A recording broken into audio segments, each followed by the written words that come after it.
Wales, L of R, not left of right, but the land of revivals. Wales has experienced at least 15 to 20 major recognised religious revivals, along with numerous smaller localised awakenings. Historians over many years have often recorded at least 15 outstanding national outpourings between 1762 and 1904, but localised awakenings and spiritual movements stretch back over centuries. But why are these spiritual awakenings happening, and how did they take place? Indeed, why did they take place? Societal depression was many times at the centre of the harsh realities of the Welsh coal mining and industrial towns. It fueled a desperate longing for moral and spiritual change. The rich became richer and the poor became poorer. The people became desperate for change. Equally, in Israel's history, we see the same breakdowns in society as our ancestors here in Wales experienced, and we are indeed experiencing today. It says in 2 Kings chapter 14, the Lord had seen how bitterly everyone in Israel, whether slave or free, was suffering. There was no one to help them. And since the Lord had not said that he would blot out the name of Israel from under heaven, he saved them by the hand of Jeroboam, the son of Jehoash. The common people of Israel had much in common with our Welsh ancestors and many of the people today who feel the same way. There is a moral decline in society. Jeroboam II had no devotion to God, yet under his leadership and skill in administration, Israel they had more national power and material prosperity than any other time since Solomon. The prophets Amos and Hosea detail what was really happening in Israel. Jeroboam ignored policies of justice and fairness, and the rich became richer and the poorer became poorer. The nation's elite became self-centered, relying on their own power, their security as a nation, and their possessions more than on their reliance on God. The poorer became so desperate, it was difficult for them to believe even that God had even noticed their plight. Wales has received massive spiritual awakenings, what is commonly known as revivals. The awakenings had enormous tangible impacts on society. Crime rates plummeted, pubs went out of business, and deep community feuds, family divides were reconciled. Massive behavioural shifts. Historically, this frequency earned the country the title the Land of Revivals. The 18th century Methodist revival, sparked by leaders Daniel Rowland, Howell Harris and William Williams, transformed Wales's spiritual landscape, sparked the Second Great Awakening. Rowlands himself is said to regularly have over 10,000 people attending his meetings every Sunday. The participants in the 1765 revival were also known as holy jumpers on account of their habit of jumping for joy. I don't see much joy today. Rowlands, Williams and Harris at this time were all still part of the Church of England, and they did not want to leave. It is probably worth mentioning that William Williams had wrote over 1,000 hymns, and some of them are still sung today, the most well-known probably being Guide Me, O Thy Great Jehovah, or Guide Me, O Thy Great Redeemer, sung to the tune of Cumrondda. In the 1959 revival, It is sometimes considered the greatest of these movements. It spread across the country following a period of great decline, resulting, it is said, that almost or over 100,000 to 110,000 conversions to Christianity. In 1859, religious revival in Wales was primarily led by two key figures, Humphrey Jones, a Methodist minister, and David Morgan, a Calvinistic Methodist minister. Humphrey Jones' impassioned preaching in Cardiganshire served as a major catalyst for the movement. David Morgan, initially a skeptic of the emotional meetings, became a central powerhouse of the revival. His ability to connect with large crowds and deliver impactful sermons helped the revival spread rapidly throughout the country. Impactful sermons, wonderful messages. It is very interesting that Cardiganshire was the same location where Daniel Rowland had success some 70 years earlier. Very often, God's footprints are revisited and awakenings can suddenly erupt with seemingly no warning, a suddenly moment. The 1904-1905 revival, the most famous globally, was initiated by a young layman named Evan Roberts from Lycha. It swept across the nation with over 100,000 conversions again, the same number as the 1859 revival. It impacted communities profoundly, with dramatic drops in crime and, again, alcohol consumption. Of course, there were other significant individuals that also played roles in this 1904-05 revival, including Annie and Maggie Davis, who were from my stag.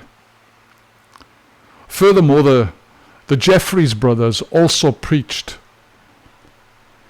and they also came out of this 1904 revival. Stephen, the oldest brother, helped found AOG in Wales, whilst his brother George started the Church of Elim. My stake here, where I minister, was also the resting place of Evan Roberts, where he rested, licked his wounds after long hours spent on mission. He stayed with Annie and Maggie Davis, their family home. Gossip columns also were ablaze with the talk of Evan and Annie in a relationship. Christianity today is still the largest religion in Wales, with 43.6% of the population identifying as Christians in the 2021 census. However, no religion, agnostics or atheists, are now the most common overall, with 46.5%. There has been much talk and criticism about the 1904 revival and how it deteriorated afterwards, how quickly it deteriorated. Much of the talk about the lack of discipleship and the whole movement becoming unbalanced in terms of it was super spiritual, without structure or leadership. Yet, the Apostolic Church, Elim and AOG all followed the revival, including the Second Great Awakening and the founding of the Pentecostal movement in Azusa Street in 1908. All were rocked in the cradle of Wales. I would also like to remind everyone that the 1904 revival, right afterwards, we had the First World War, which took place at August the 4th, 1914 to November the 11th, 1918. Approximately 40,000 Welsh soldiers lost their lives during this First World War, most of which had been brought up in the church and taught in the church. This then followed, after the First World War, followed the Great Depression in Wales. It started probably in the 1920s, but from 1929 to 1939, through severe economic hardship, it was sparked by the 1929 Wall Street crash. The slump devastated Welsh coal, steel and the tin plate industries. By 1932, male unemployment in Wales reached a staggering 42.8%.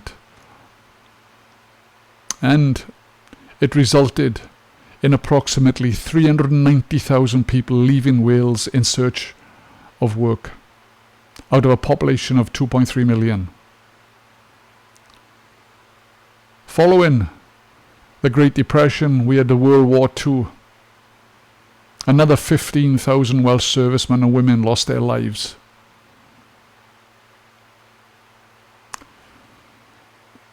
After the Second World War, we had the sexual revolution from the 50s and 60s, followed by the 70s, 80s and 90s, the drug-fueled music and large people gatherings.